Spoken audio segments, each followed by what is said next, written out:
This is 99% Invisible. I'm Roman Mars. If you're listening to this show right now, you certainly understand the influence new products have on the ways we live. But the interesting thing is that over the course of history, so many products don't so much get newly designed, but get resold to us over and over again with different packaging. Versions of the same technologies to help us clean, cook, exercise, and sleep, all promising more efficiency and more convenience, attempting to turn our homes into private little utopias.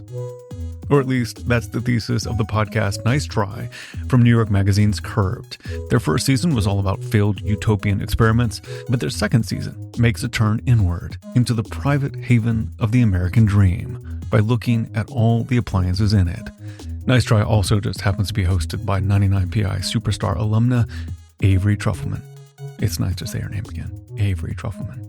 So far, she's covered how the doorbell turned into the home security system, how the vacuum cleaner went from a public utility to the first widely accepted household robot, and how the crock-pot and Instant Pot cleverly repackaged some of the oldest cooking technologies known to humanity. But the episode we're sharing today is about a self-improvement device that was not intended to make life easier. It was designed specifically to make life just a little bit harder. And it hasn't changed very much since its invention. This is a story about lifting weights and how it became a central component to home fitness.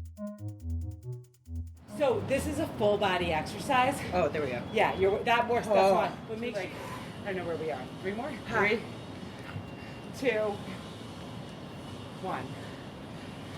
Can I just introduce the show quickly? This would be a great place to introduce the show. Yes, totally. From New York Magazine's Curbed and the Vox Media Podcast Network, this is Nice Try. I'm Avery Trufelman. I love it. All right, should we do some goblet squats? I don't know what those are. Okay, sure, let's do them. Okay, Let the record show, I totally work out. I'm just usually on team cardio. So I had never swung a kettlebell before. And when I went to the house of Natalia Melman Petrozella, a historian of physical fitness and a professor at the New School, she had more than enough weights for both of us to work out together. This one is 20 pounds. This one is 35 pounds. That one is 50 pounds, okay? Professor Petrozella roundly kicked my ass at lifting because this is just part of her home and her life. She has these weights and lifts them regularly. Workout equipment and accessories have become canonized into the realm of home appliances, especially during the pandemic. With home fitness equipment, what people are willing to spend has only gotten higher and higher. And I think that's in part because we sacralize exercise as a legitimate expense and a legitimate pursuit. And then just from the built environment of the home, there's something desirable to show off.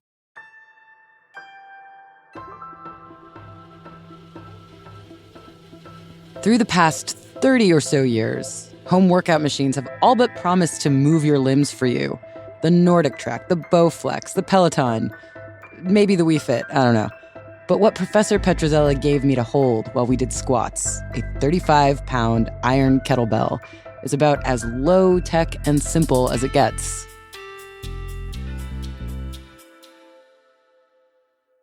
Fitness trends come and go, but the weight is an anchor in the shifting tides.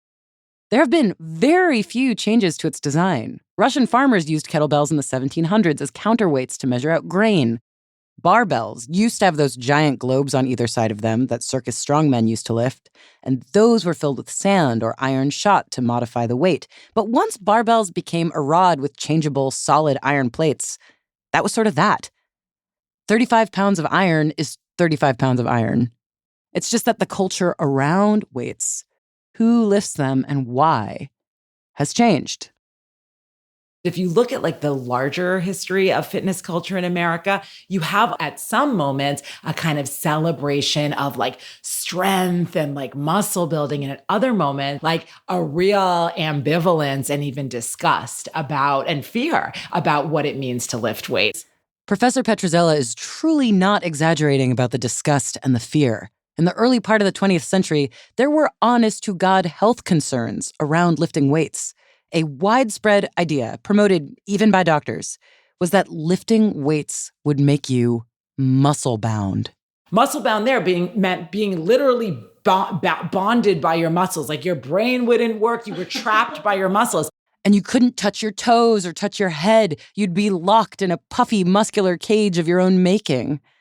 And so the people who did venture into the world of weightlifting were not too forthcoming about it. Very unlike today, going to the gym, being seen exercising is not something that displays your virtue. Weightlifting as a subculture was sweaty and dirty and entirely suspicious. It was considered a form of body modification to coax your muscles to this dangerous artificial edge with weights. And so it's easy to be like, haha, old-timey people, why were they so scared of weights? I mean, I don't lift weights. I think some of the reason why is because I'm intimidated. Not that I think weights would make me like unable to touch my head. I'm just, why would I want to get ripped? But in thinking about this eternal, unchangeable piece of equipment at the center of so many changing attitudes and fads around personal fitness in America, I came across the story of this one businessman who was arguably sort of a proto-home fitness guru from the 1930s. And his entire vision was to get everyone to lift weights, no matter gender or age or race, back when no one believed that it was healthy. And I don't actually know if I could say he succeeded or not, because it's only fairly recently that we are finally sort of living in the reality that this guy envisioned. But it didn't happen until way long after his death, and only in this very roundabout way. Oh, and his name is Bob Hoffman. Can you read it? Yes. At one time, I stood alone. I was almost the only believer in weight training for athletes. Now there are thousands of coaches who are teaching weight training to their teams and hundreds of thousands of athletes improving their athletic ability through weight training. Bob Hoffman. That quote from Bob Hoffman is on a plaque at the entry of the Weightlifting Hall of Fame in York, Pennsylvania, which is, in a lot of ways, a shrine to Bob Hoffman. That's Bob. That's Bob. Yeah, Bob later in life. Jan Dellinger was my guide at the Weightlifting Hall of Fame, where out front there is a 7-foot-tall bronze statue of Bob, gleaming, bald, shirtless, super ripped.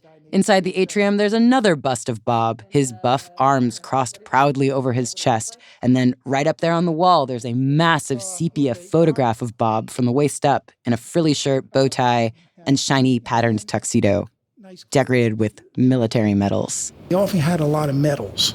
He just wore medals around? How do I put this telecally? Okay, he had a big ego. He sometimes wore medals on his coat. He sort of looked like a third world general. Some of those were bought. Some of those he actually earned. Okay, so Bob Hoffman was actually a decorated World War I hero. But he had a knack for, shall we say, pumping up the truth. About himself in particular. He was very egocentric, and I would say more so than 90% of people. When historian John Fair wrote the definitive biography of Bob Hoffman, it involved a lot of fact-checking. But Bob's very hearty ego turned out to be a useful tool for selling weightlifting to an incredulous American public in the 1930s. Because very few people believed in barbells. Because, again, really, there was this concern that if you got too muscular, you'd ruin your body, and muscles would make athletes slow and inflexible. Football coaches were the worst. Oh my gosh, yes. And I played tennis in college, and the tennis coach told us, I don't want any of you guys ever touching barbells. Bob Hoffman had always been a good athlete. He was a canoeer and a boxer. And when he began working out with barbells, his friends ridiculed him for seeking manufactured bumps. But he discovered that the strength and muscle gained from weightlifting made him better at sports. He realized from his personal experience that they helped him grow big and strong back in his canoeing days.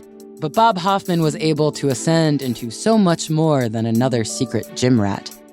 Because Bob co-founded a business that manufactured and sold oil burners. And in 1922, iron oil burners were a hot commodity. He got in on a good thing. Oil burners were new.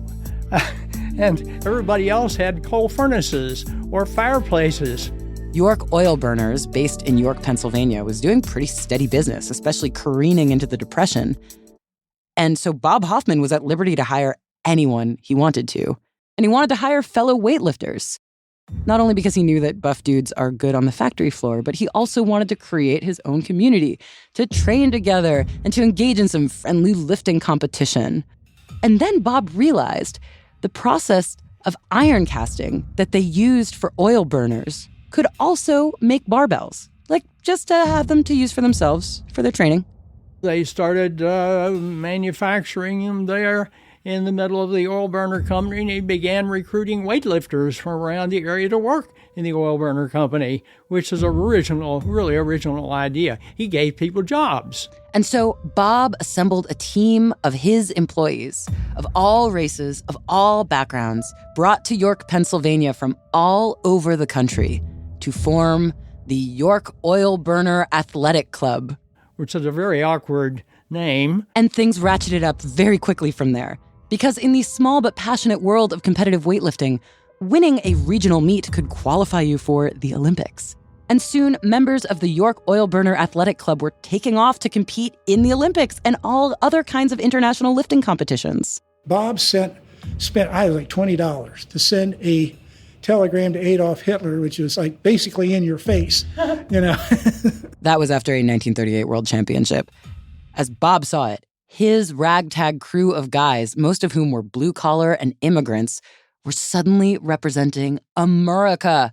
They were beating government-sponsored teams from fascist and communist countries. And this nationalism angle became a really important dimension for Bob Hoffman. He was fighting for America. He was fighting for our side.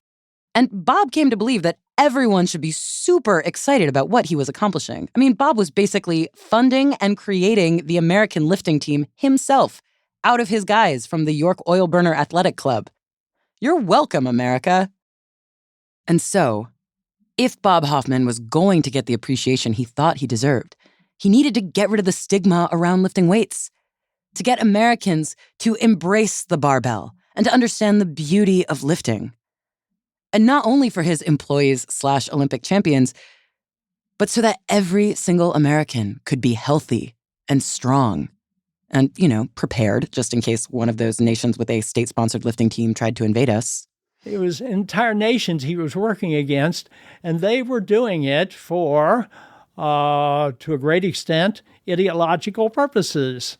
So, he was up against a big stone wall. And he couldn't get over it himself.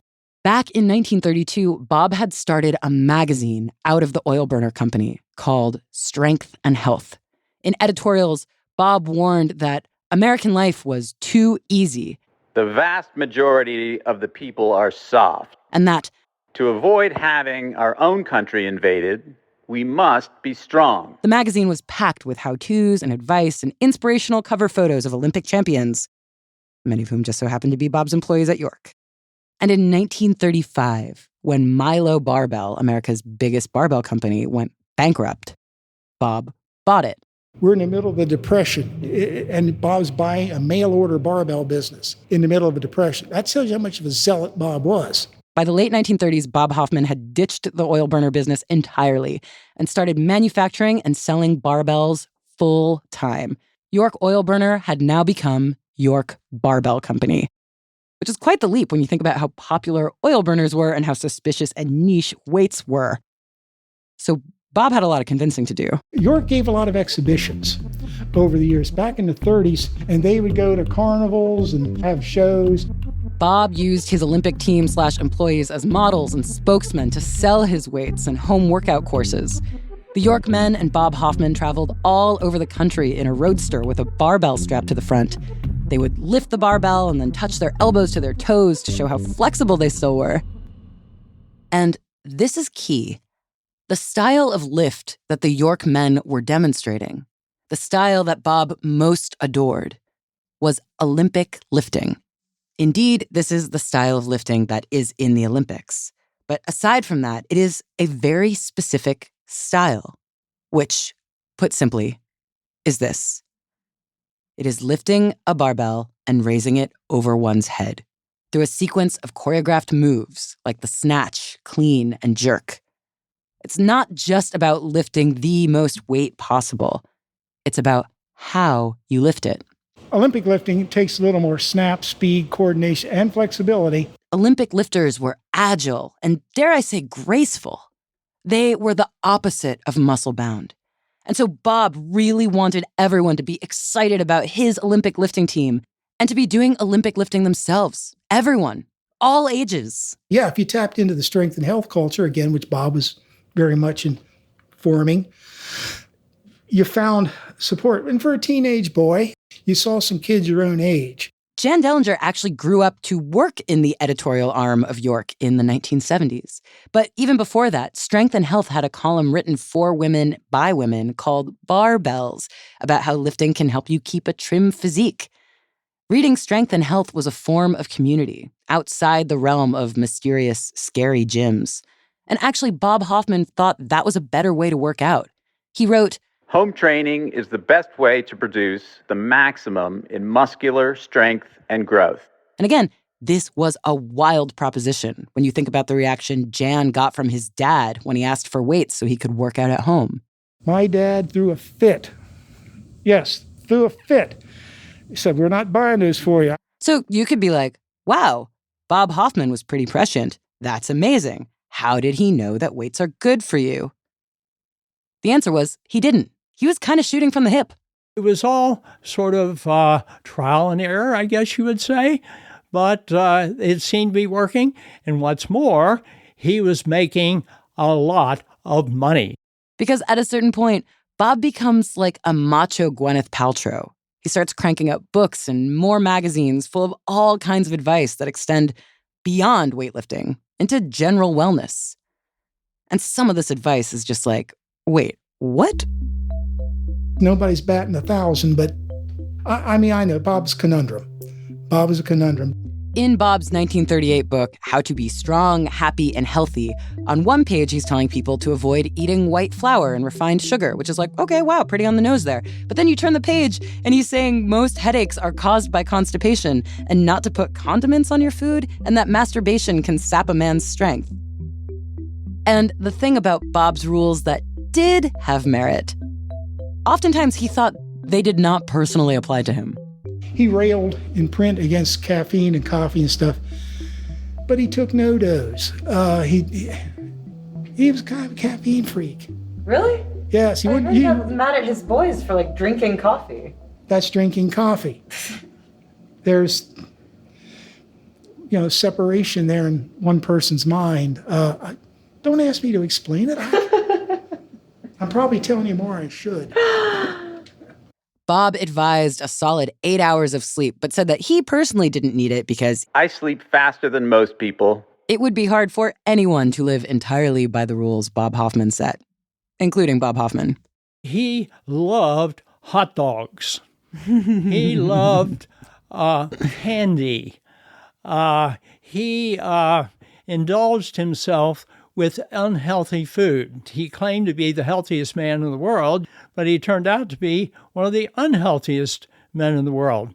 So Bob was a total mixed bag with a lot of contradictory or unfounded or unfollowable advice, which makes it wild that he was 100% correct about weightlifting.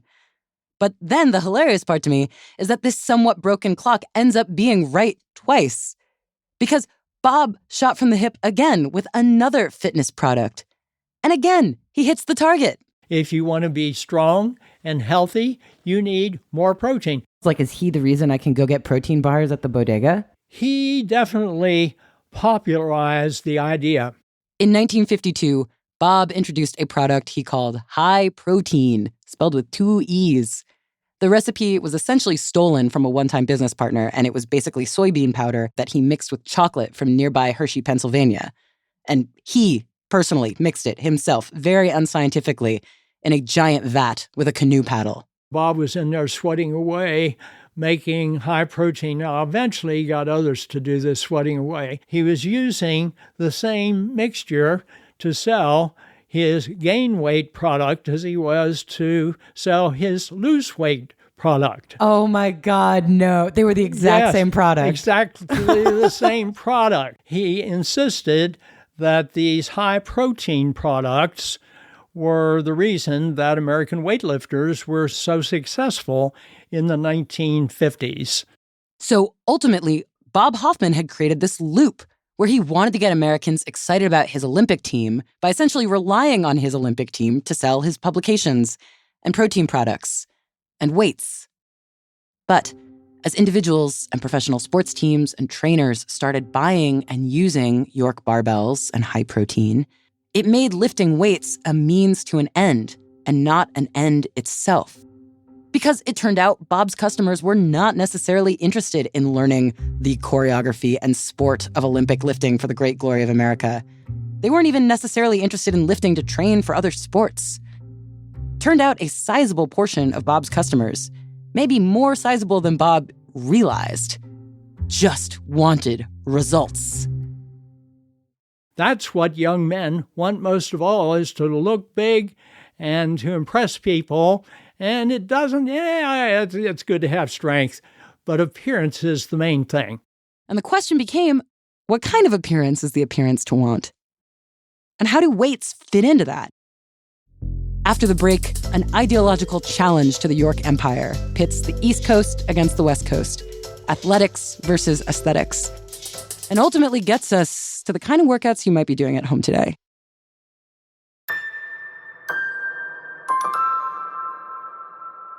The truism of rivalry is that it often springs from admiration.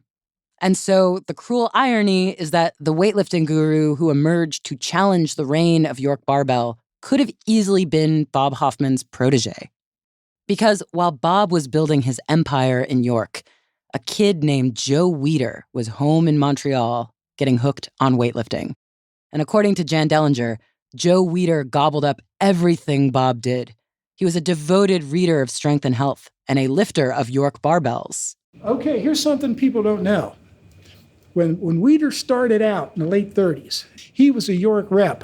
He repped York barbell stuff.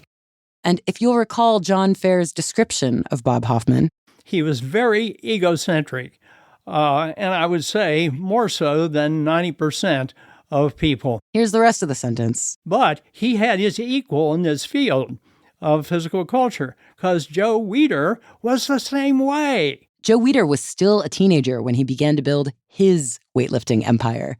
Legend has it, he pillaged old editions of Strength and Health to get the contact information of about 600 Canadian muscle men and mailed them each a postcard encouraging them to sign up for his publication, which turned out to be the extremely French-Canadian sounding Your Physique.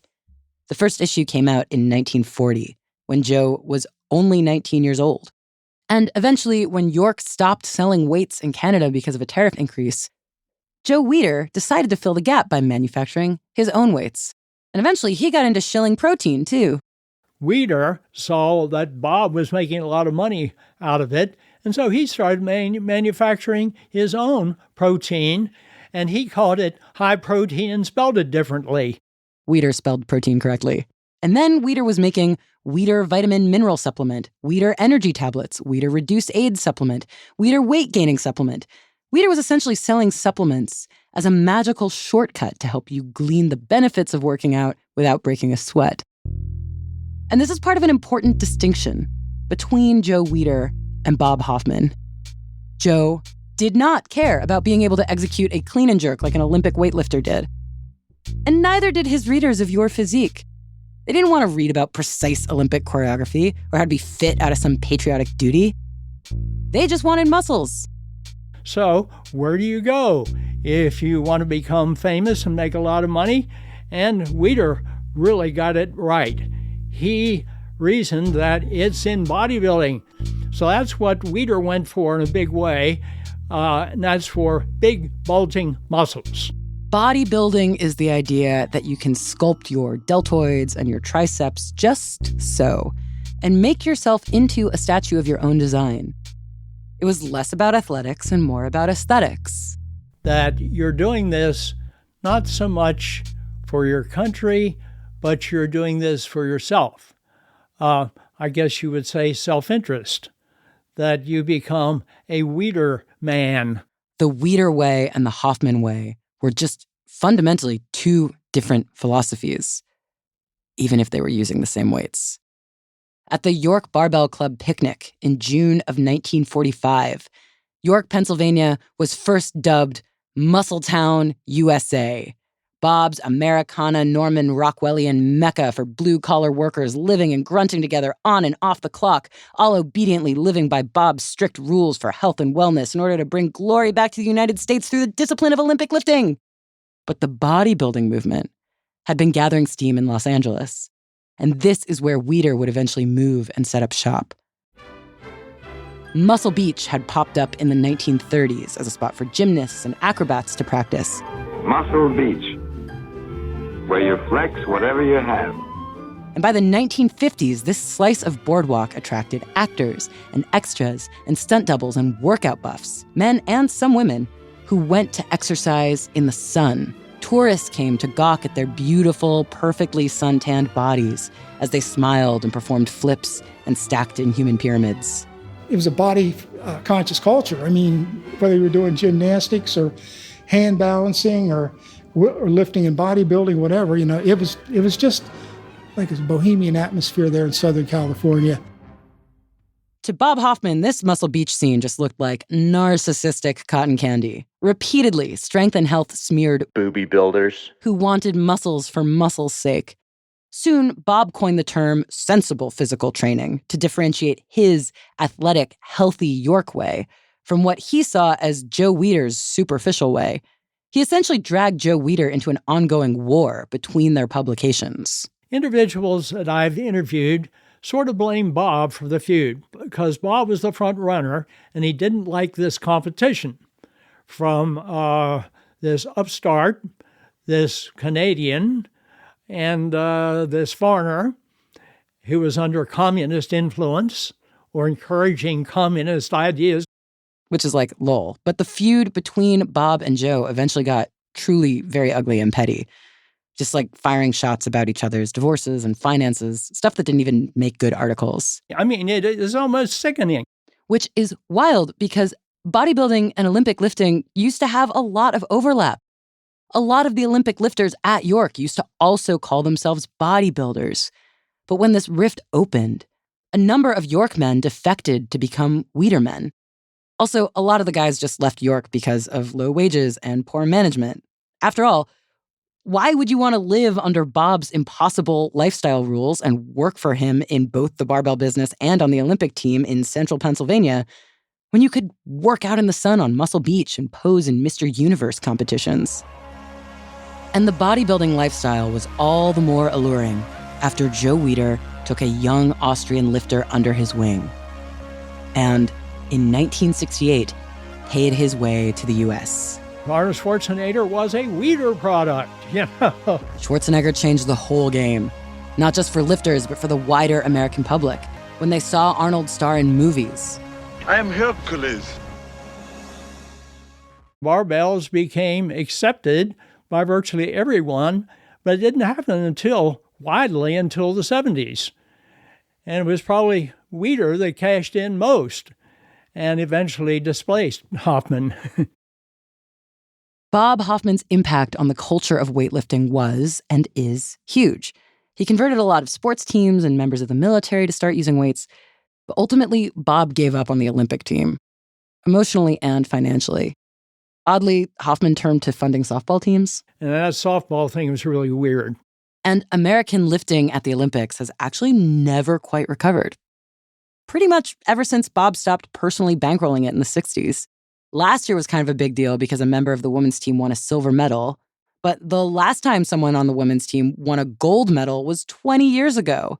And on the men's team, it's been especially bleak. The men's team hasn't won a single medal since 1984. And I didn't even know how bad Americans were at lifting because no one really talks about it. Well, we don't emphasize weightlifting as a sport or as an Olympic sport. Other countries do this. So, yeah, when weightlifting became culturally acceptable, it was for bodybuilding and the showiness of it rather than the sport. And interestingly, Professor Petrozzella says that weightlifting set the stage for the next massive movement in American fitness, which was cardio.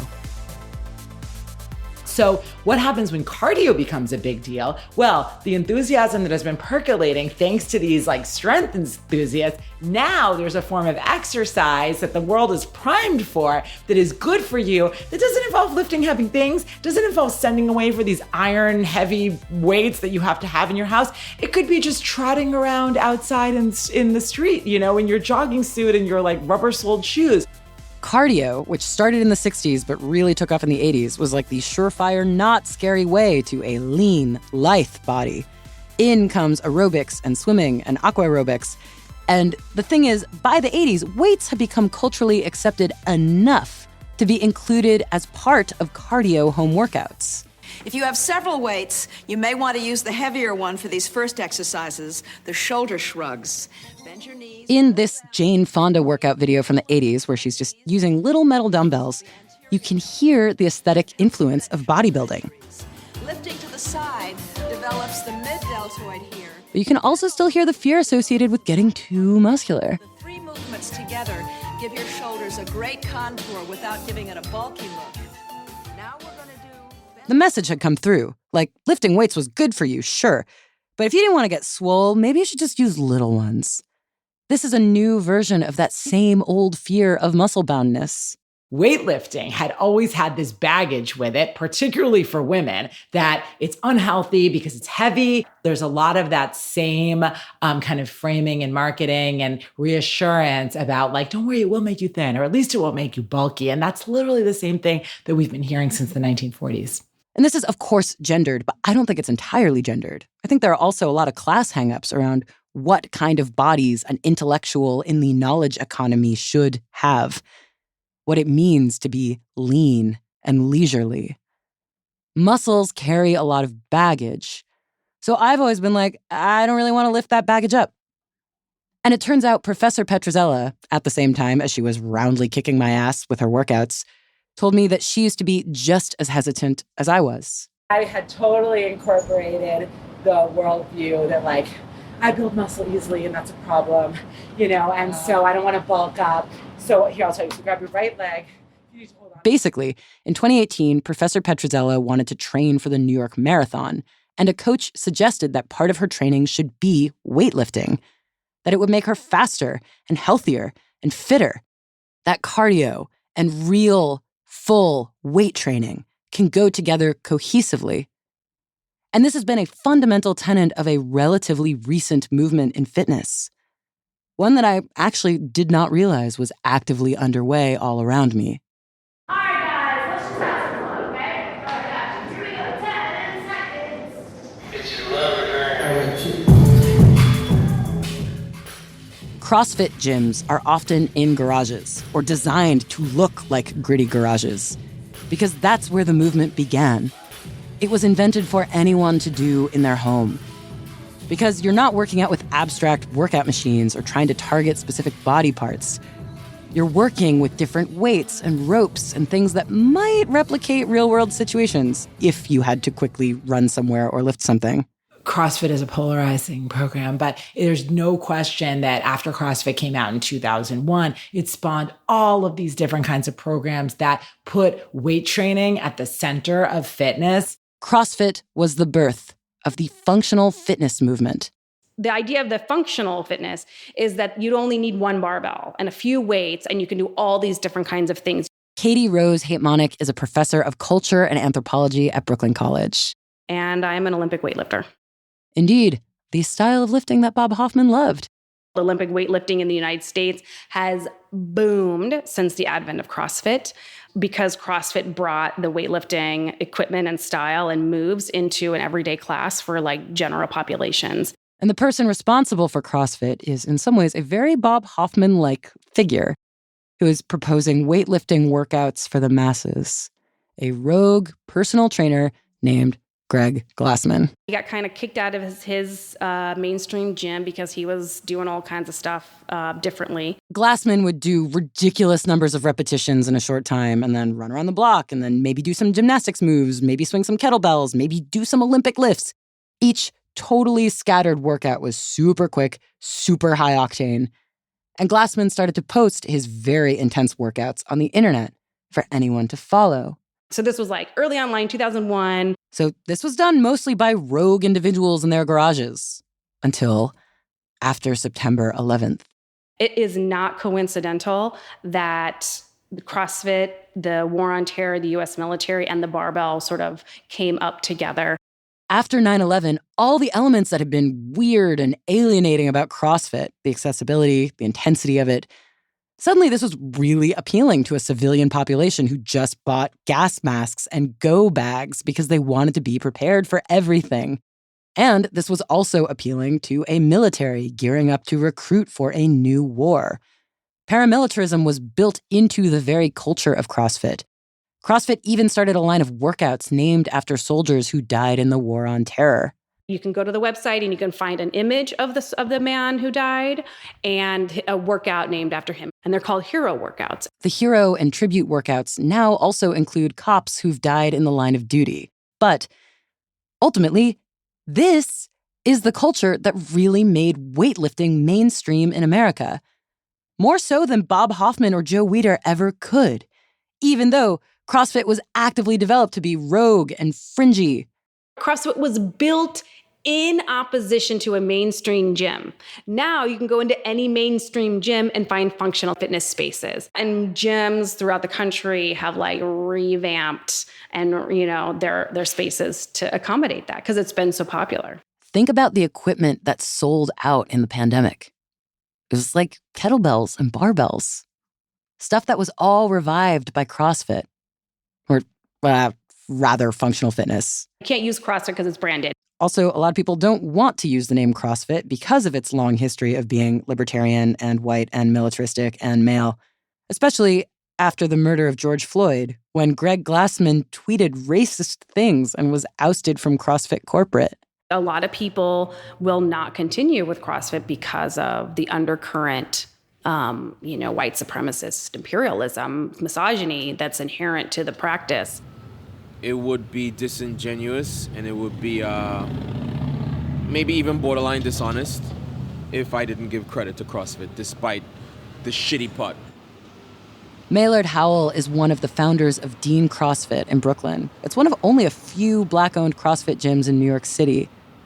And a lot of CrossFit gyms have changed their names or disassociated from the brand, but Dean CrossFit was not one of those gyms. We try to be an example of what it should be or what it could be. Maylard started lifting through bodybuilding. When he was young, he wanted to look like Arnold Schwarzenegger. Yeah, that's how I started. I chased wanting to look like those guys in Flex magazine. That's how I started doing push-ups in my mom's garage. But when Maylard was compelled to try a CrossFit class, he realized his muscles couldn't actually help him. And I was like, whoa, that shit kicked my ass. And there's either two reactions to that. Either that shit kicked my ass, I don't ever want to do that again or ever feel like that again. Or two, shit, that kicked my ass. I gotta do better. I think I could do better. No, I may be an anomaly, but I don't think CrossFit or the functional fitness space would be where it's at right now without that raw. It appealed to a large percentage of fitness goers. For Maylard, functional fitness is about what your body can achieve, not what it looks like. It's just right out of the Bob Hoffman camp. It's almost like he took the words right out of Bob's mouth when he said, everyone should be lifting weights. Everyone.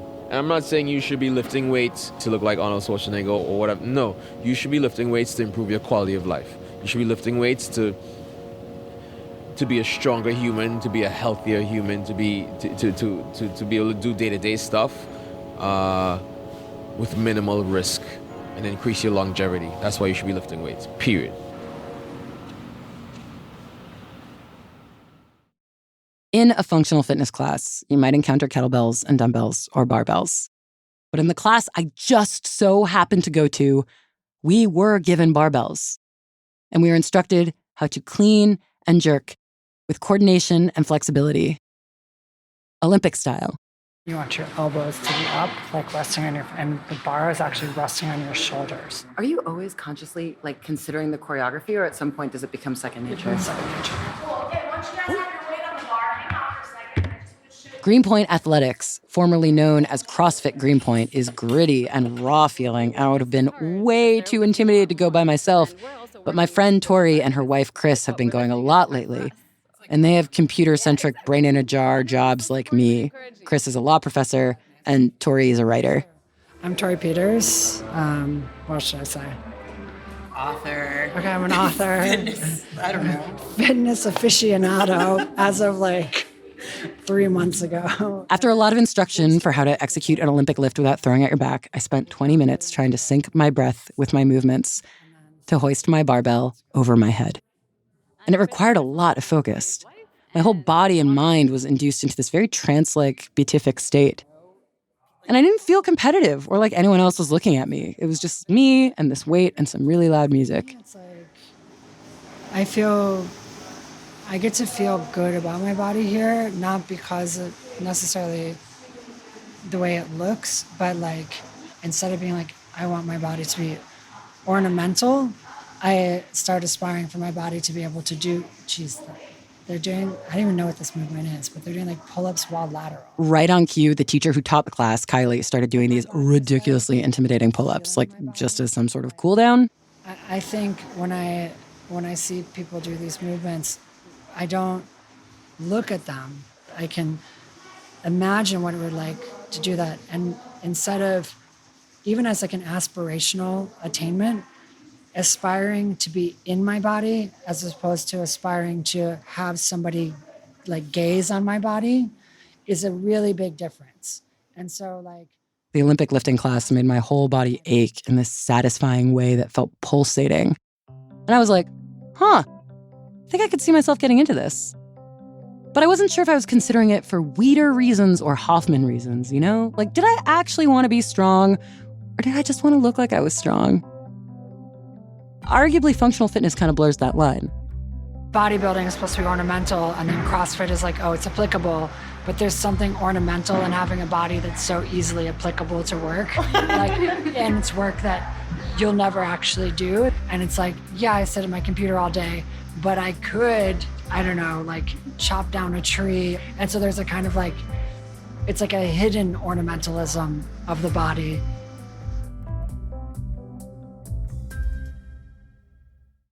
It's a set of considerations and circumstances that seem so far removed from Muscletown, USA, and from the Olympics, and from fears of muscle boundness, and from the Mount Rose Cemetery in York, Pennsylvania, where Bob Hoffman's grave was designed to look like Elvis Presley's, but engraved with a long, glowing list of his many accomplishments. At one time, I stood alone. I was the only believer in weight training for athletics. Now there are millions. But Bob didn't need all the braggery and the fake medals. His legacy speaks for itself, albeit more quietly and subtly than Bob would have liked it to. Because when I took that class at Greenpoint Athletics, the 2.5-pound plates I kept adding to my barbell each time I lifted it high above my head were emblazoned in iron with the name York.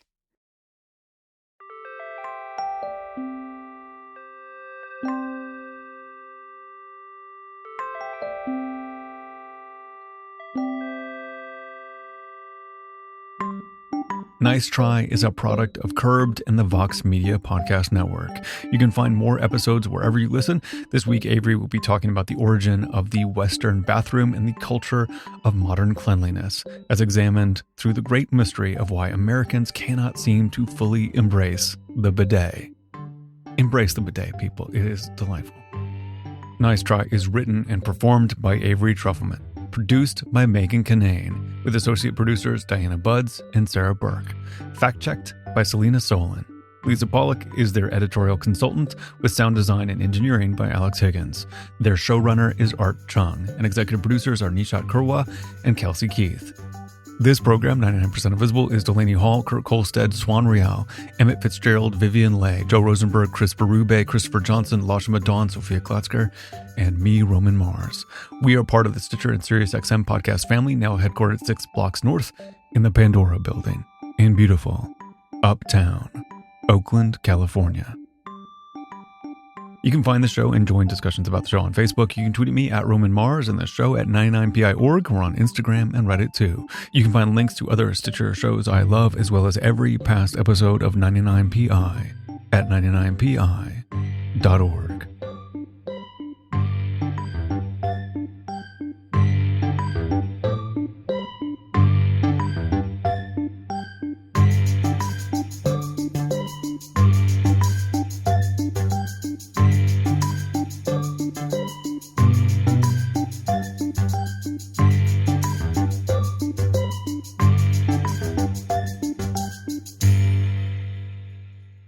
Okay, I want you to do 8 reps of Stitcher, followed by 12 reps of SiriusXM.